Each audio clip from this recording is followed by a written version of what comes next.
So today we are looking at a sports news piece detailing the various managerial shortlists associated with Fenerbahçe's upcoming presidential election candidates.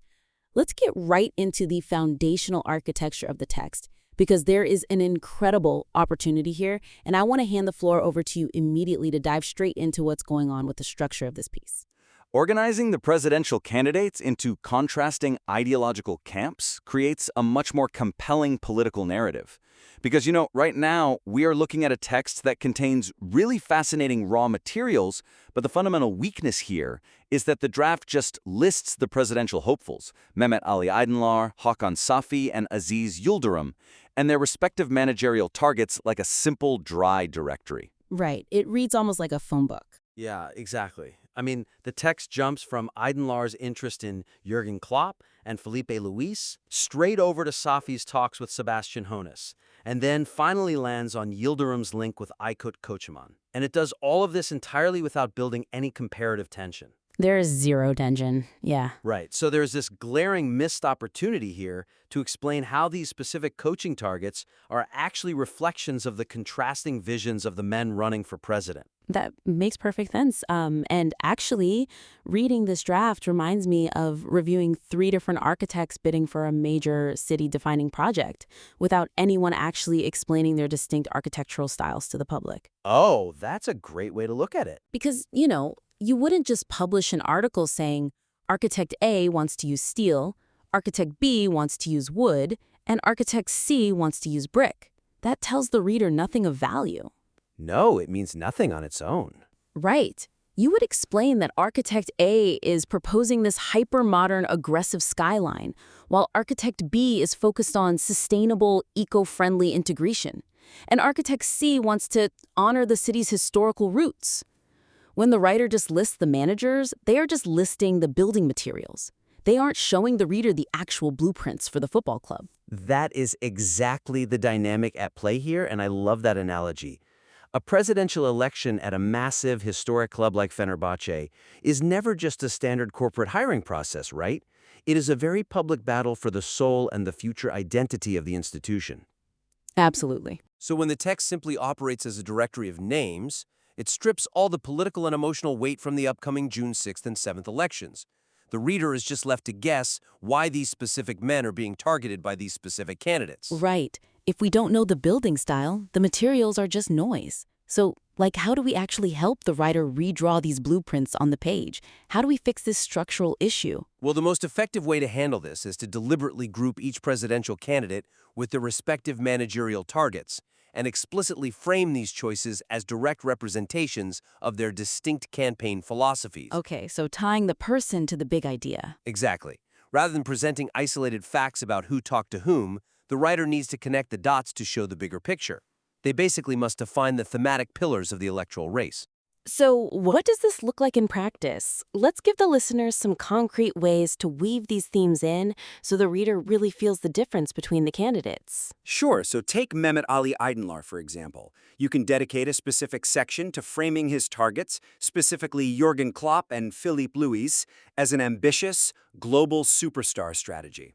Oh, wow, yeah, Klopp is as superstar as it gets. Exactly. You frame his campaign as one that seeks to immediately elevate Fenerbahçe's international brand by targeting the absolute peak of football royalty. It is all about commercial revenue, instant impact, and, managing massive egos. Makes sense. And then what about the next guy? Then you contrast this immediately with Hakan Safi's interest in Sebastian Hoeness.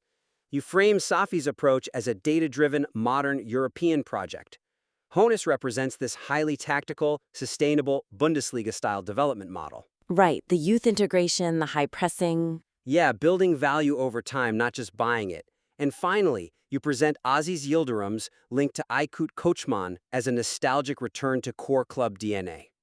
Yildirim represents the old guard, seeking stability and proven domestic loyalty. Somebody who already knows the league. Right. He wants a manager who understands the unique pressure cooker environment of the Turkish Super League. And we should make it clear that organizing by these specific ideological camps is just one out of all possible ways to structure the piece. Oh, for sure.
Like another valid approach could be comparing international market strategies versus domestic market strategies, or even analyzing the financial risk profiles associated with each candidate's preferred targets.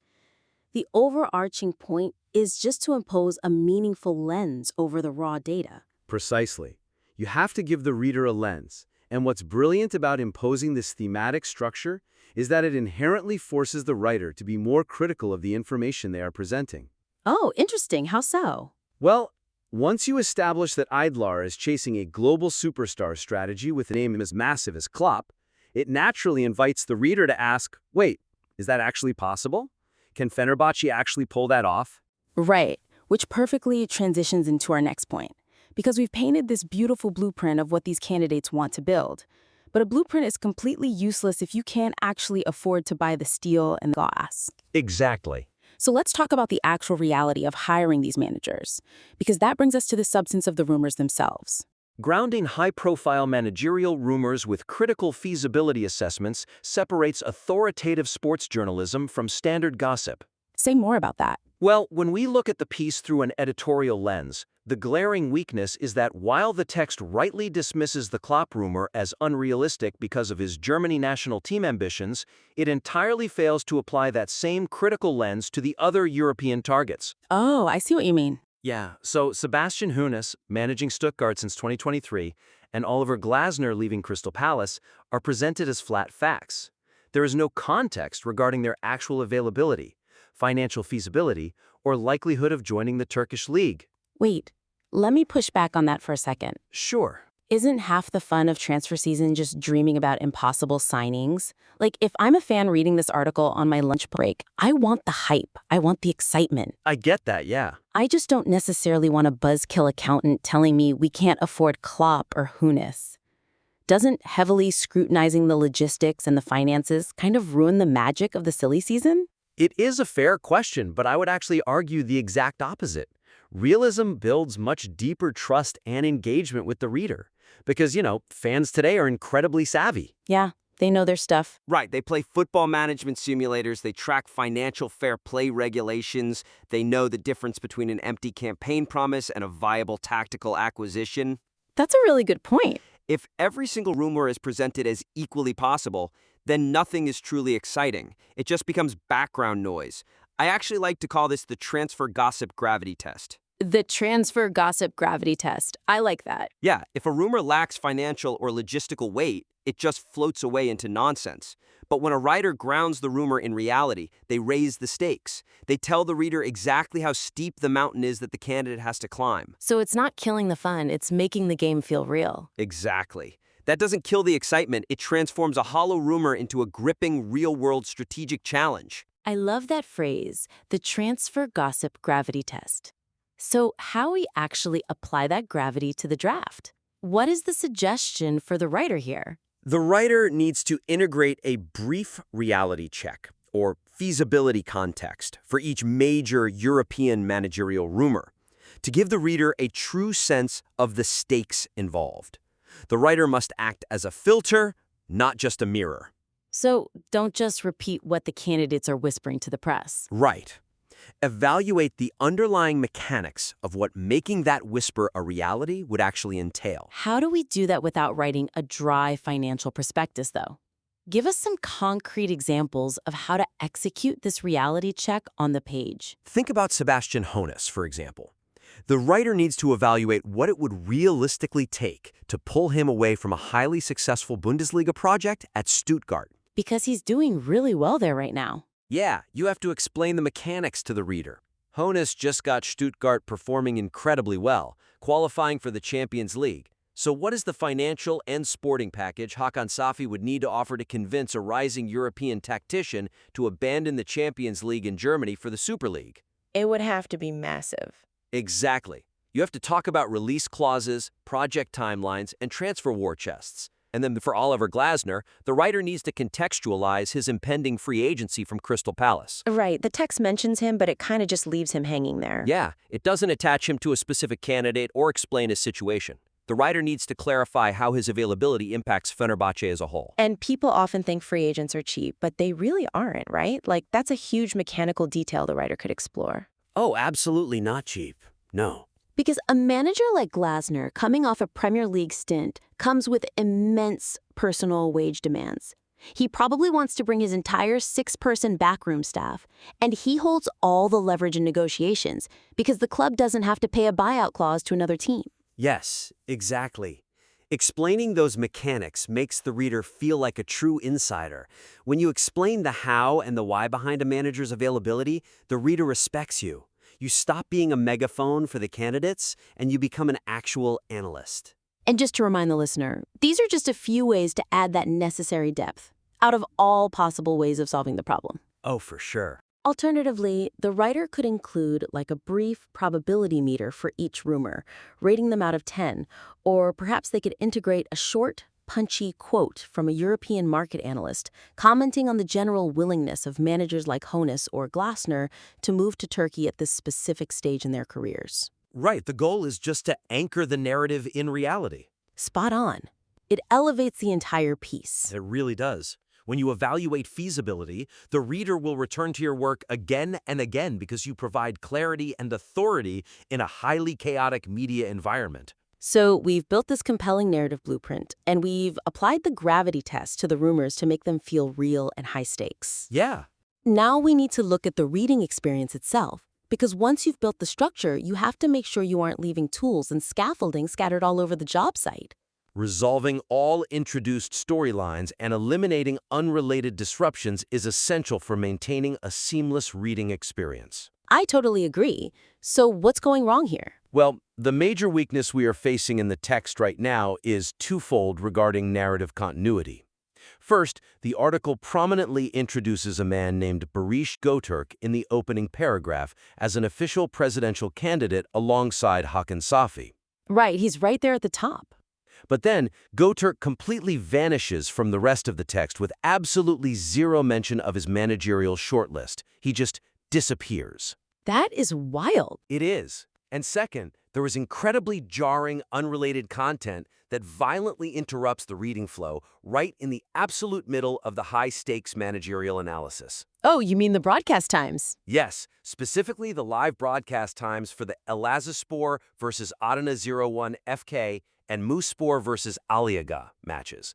It just pops up out of nowhere. In sports writing, if you tease a massive candidate in the headline or the introduction, that is your Chekhov's gun. Oh, absolutely. If you place a loaded rifle on the stage in the first act, it has to fire by the third act.